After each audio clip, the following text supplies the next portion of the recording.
Tamil Senior, June 1975. Get ready. 10 seconds. 5 seconds. Start.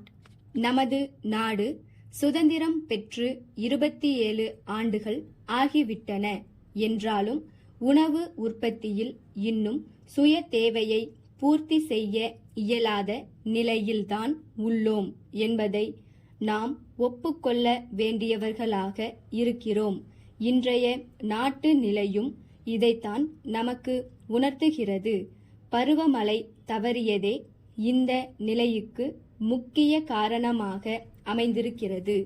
வளர்ந்து வரும் நமது நாட்டின் பொருளாதாரத்தை இந்த நிலை பெரிதும் பாதிக்கிறது.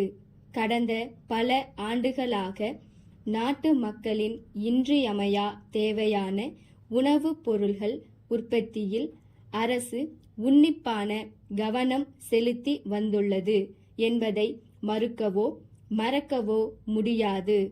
உணவு உற்பத்தியை பெருக்க அவசியமான தரமான விதைகள், உரங்கள், பூச்சிக்கொல்லி மருந்துகள் ஆகியவைகளை வழங்குவதிலும் நீர்ப்பாசன வசதிகளை பெருக்குவதிலும் நவீன விவசாய முறைகளை புகுத்துவதிலும் அரசு தனி கவனம் செலுத்தி வந்துள்ளது என்பதை தெரிவித்துக் கொள்ள விரும்புகிறேன். இதன் விளைவாக உணவு பொருள்களின் உற்பத்தி கணிசமான அளவுக்கு உயர்ந்தது.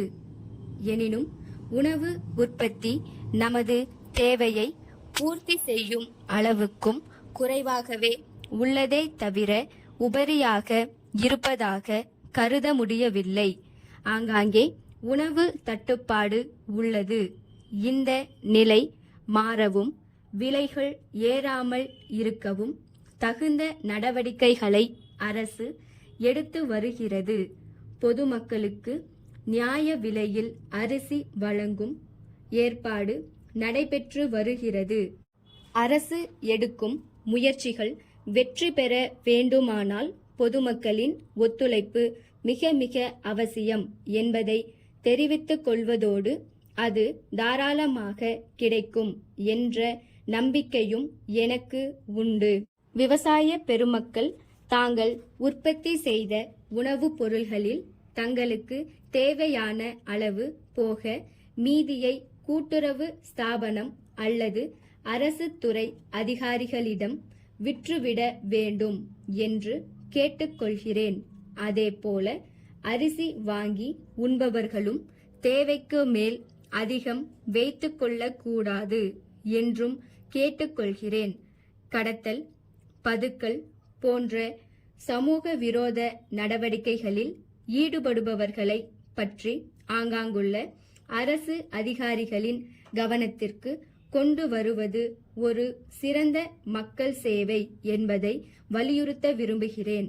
இத்தகைய செயல்களில் ஈடுபடுபவர்களின் மீது அரசு கடுமையான நடவடிக்கை எடுக்க தவறாது என்பதையும் இந்த சமயத்தில் தெரிவித்துக் கொள்ள விரும்புகிறேன். உணவு உற்பத்தியில் அபிவிருத்தி காண வேண்டுமானால் கிராமங்களின் வளர்ச்சியிலும் விவசாயிகளின் முன்னேற்றத்திலும் அதிக கவனம் செலுத்துவது இன்றியமையாததாகும். கிராமங்களில் உள்ள மனித சக்தியையும் இதர வசதிகளையும் பெரும் அளவுக்கு பயன்படுத்தி அதன் மூலம் சிறந்த நன்மைகளை பெற திட்டங்கள் தீட்டப்பட வேண்டும் என்று அவர் வற்புறுத்தி வந்தார். கிராமங்களை வாழ வைக்க வேண்டும். கிராம மக்களிடையே இருக்கும் வறுமை, அறியாமை ஆகியவை அகற்றப்பட வேண்டும்.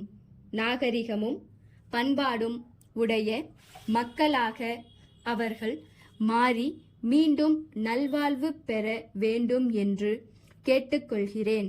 திருச்சி முருகன் கூட்டமைப்பின் மேலாளரிடம் இருந்து சேலம் குமரன் துணிக்கடை உரிமையாளருக்கு.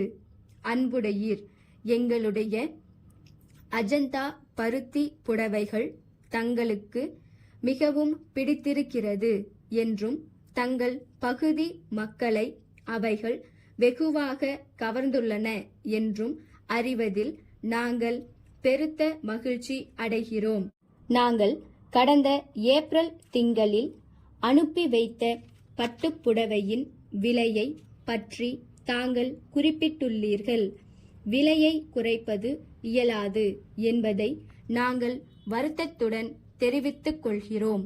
அதே சமயத்தில் துணியின் தரத்தை பற்றி மீண்டும் உறுதியளிக்க விரும்புகிறோம். அதே விலைக்கு வேறு எங்கும் அவைகள் கிடைக்குமா என்பது சந்தேகமே. குறைந்த விலைக்கு கிடைப்பதாக தாங்கள் கூறுவதை எங்களால் ஏற்றுக்கொள்ள முடியவில்லை. இரண்டையும் பக்கத்தில் பக்கத்தில் வைத்து பார்ப்பீர்களேயானால் எங்கள் புடவையின் சிறந்த தரம் நிச்சயம் வெளியாகும் என்பதில் எங்களுக்கு சந்தேகமே கிடையாது.